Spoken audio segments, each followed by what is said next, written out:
আজ সকালে যখন আমি 5:30টার সময় ঘুম থেকে উঠলাম, চারিপাশটা একেবারে গুটগুটে অন্ধকার। আর তার সাথে আমার এত ঠান্ডা লাগছিল, আমি তো হাতের কাছে একটা পাফার জ্যাকেট পেয়ে তাই পরে নিলাম। সবার আগে আমি আমার মর্নিং ড্রিঙ্কটা খেয়ে নিলাম।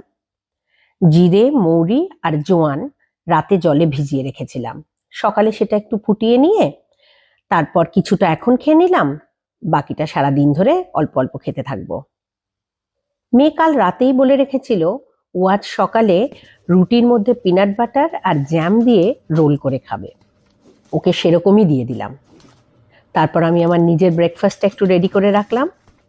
ওটসের সাথে একটু গ্রিক ইয়োগার্ট মিলিয়ে ভিজিয়ে রেখে দিলাম। এটা ভিজতে একটু সময় লাগে। ভিজিয়ে চাপা দিয়ে রেখে দিয়ে আমি চলে গেলাম নিজের অন্য কাজে, ফ্রেশন আপ হতে। তারপর আমার হাজবেন্ড বেরোলো অফিসে।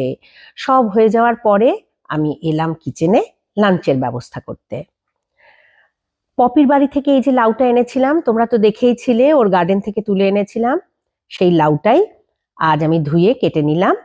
কিছুটা লাউ আমি ফুড প্রসেসরে ঝিরিঝিরি করে কেটে নিলাম, আর কিছুটা ডুমো ডুমো করে কেটে আমি ফ্রিজে রেখে দিলাম পরে ব্যবহার করব বলে। আজ দুপুরে ভেবেছি এই ঝিরিঝিরি করে কেটে রাখা লাউটা দিয়েই লাউয়ের ঘন্ট বানাবো। আজ আমি ভেবেছি মুগ ডালের বড়া দিয়ে এই লাউ ঘন্টটা বানাবো। আমি যদিও আগে কখনো বানাইনি মুগ ডালের বড়া দিয়ে, আজই প্রথম বানাবো। দেখি কেমন হয়। বানানোর পরে তোমাদের সাথে নিশ্চয়ই রেসিপিটা শেয়ার করব। আজ দুপুরে বানিয়ে নিয়ে কাল আশা করছি এই রেসিপিটা তোমাদের সাথে শেয়ার করতে পারবো। এতক্ষণে আমার ওটসটা ভিজে গেছে। আমি এবার নিজের ব্রেকফাস্টটা নিয়ে একটু আরাম করে বসে টিভি দেখতে দেখতে ব্রেকফাস্টটা করে নিলাম। আজ তবে চলি, টাটা।